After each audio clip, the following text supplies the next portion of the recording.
Olá, viajante! Eu sou Leonardo MacLeod, do clã dos MacLeod, mas há muito tempo atrás eu era conhecido como Ask, o primeiro homem criado pelos próprios deuses do norte.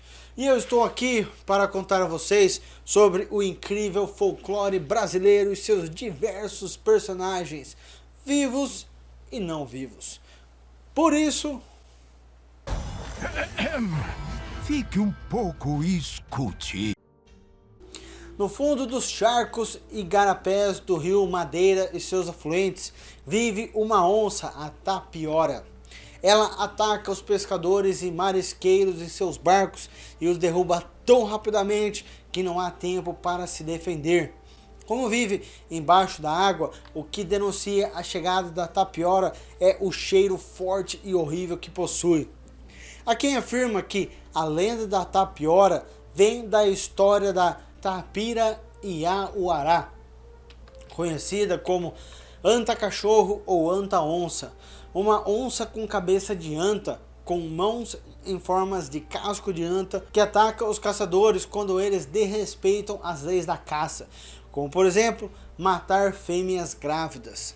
Ela se aproxima de forma descuidada, o que faz com que o caçador acredite que poderá flechá-la com facilidade, mas quando ele menos espera, o bicho se levanta e dá o bote, impedindo de fugir.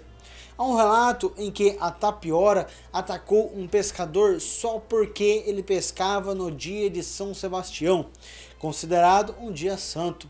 E em dia santo não se pode trabalhar. A Tênia-água é um dos personagens mais queridos e conhecidos do folclore do Rio Grande do Sul. Foi eternizado no conto A Salamanca do Jaral, do escritor gaúcho João Simão Lopes Neto, em seu livro Contos Gauchescos e Lendas do Sul, de 1931. É uma lenda que conta como surgiram os descendentes de índios e europeus dos povoados daquela região. Também se chama a Tênia-água. Uma das narrativas que compõe o continente, a primeira parte de O Tempo e o Vento, obra-prima do escritor gaúcho Érico Veríssimo, publicado em 1949. Este livro é considerado um clássico da literatura brasileira e Veríssimo escolheu tal título numa alusão a um dos mitos mais famosos da região. A Tênia-água aparece como um lagarto encantado que tem na cabeça uma pedra preciosa e cintilante da cor de um rubi, mas na verdade é uma princesa árabe que foi trazida para o Brasil pelos europeus e encantada por Anhangá-Pitá, o diabo vermelho dos índios. Ela vive na gruta ou furna de Salamanca de Jaral, lugar em que se esconde muitos tesouros.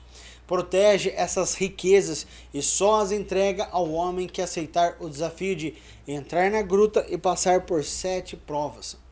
No romance, a própria Tênia-água assim se descreve: eu sou a princesa moura encantada, trazida de outras terras por sobre um mar, vim e Anhangá-Pitá transformou-me em Tênia-água, de cabeça luminosa, que outros chamam o carbúnculo e temem e desejam, porque eu sou a rosa dos tesouros escondidos dentro da casca do mundo.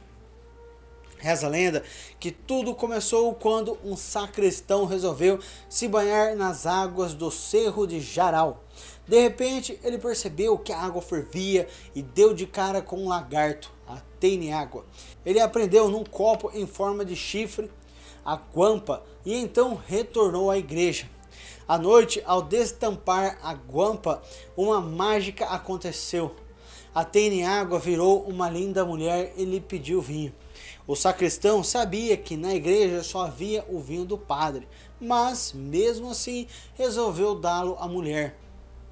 Todas as noites a linda mulher bebia o vinho até que os padres começaram a desconfiar. Seguiram o rapaz e deram de cara com a Tênia-água. Ela rapidamente se transformou numa lagartixa e fugiu para o Uruguai. O coitado do sacristão foi preso e condenado à morte. Mas na noite em que seria morto na praça diante da igreja, A Tênia-Água pressentiu que o amado estava em perigo e foi buscá-lo, cavando enormes buracos na terra. A praça toda desabou, e em meio à fumaça e ao fogo. Depois de muito fugir, o casal ficou preso numa caverna chamada Salamanca do Jaraú.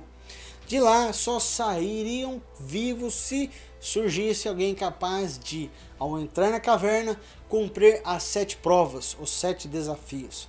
A pessoa teria de passar pelas espadas ocultas na sombra, pela arremetida de jaguarés e pumas furiosos, pela dança dos esqueletos, pelo jogo das línguas de fogo e das águas ferventes, pela ameaça da cascavel amaldiçoada, pelo convite das donzelas cativas e, por fim, pelo cerco dos anões.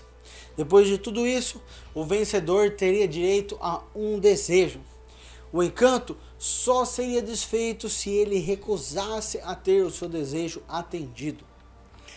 200 anos se passaram até que o gaúcho Blau, que ficara sabendo da lenda por meio de sua avó, resolveu encarar o desafio. Ele entrou na caverna, venceu as tarefas, mas não desejou nada, para a tristeza do sacristão e da Tênia-Água. O encanto ainda não seria desfeito. Ainda assim, como prova de sua amizade, o sacristão deu a Blau uma moeda de ouro, sem avisá-lo de que era mágica. O gaúcho foi embora. Dias depois, Blau soube que um amigo estava vendendo um boi. Lembrou-se da moeda e foi comprar o bicho. Ao oferecê-la como pagamento, a moeda se multiplicou e ele comprou todos os bois que estavam à venda. O amigo de Blau espalhou a notícia. Em pouco tempo, todos acreditavam que Blau fizera um pacto com o diabo e ele não conseguia nem vender nem comprar mais nada. Chateado, Blau resolveu voltar a Salamanca do Jaraú para devolver a moeda ao sacristão. Quando colocou a moeda de ouro na mão dele, houve uma grande explosão e o encanto finalmente foi desfeito. A princesa e o sacristão, agora um lindo casal jovem, saíram da caverna, casaram e deram origem aos povos indígenas ibéricos do Rio Grande do Sul.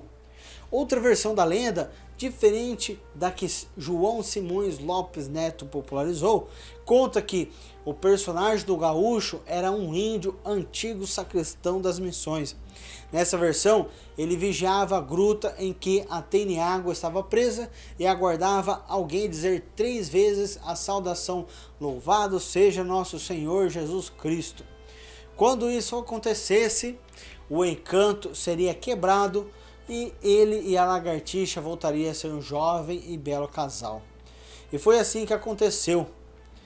A lenda é tão viva até os dias de hoje que há uma canção da cantora e compositora Fernanda Abreu que conta a história da Tênia-Água. A canção é a Salamanca do Jaraú, de 2006.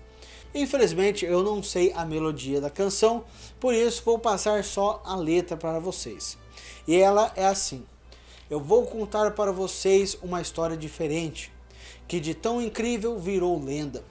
E até hoje, lá no sul, o povo conta para a gente.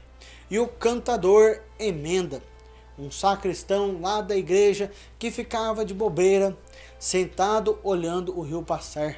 Um dia notou algo diferente. A água estava fervente, começando a borbulhar. E até hoje, diz a lenda, ainda vivem na colina, os dois deixando o tempo passar, guardando um tesouro precioso, um romance sem igual na Salamanca do Jaraú. O lagarto que era o tal da Salamanca do Jaraú. Uau!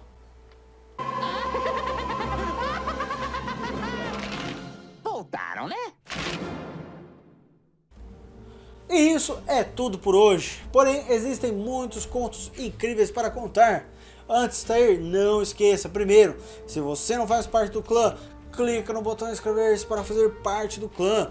Segundo, deixe seu gostei para que o YouTube saiba que esses contos devem alcançar outros.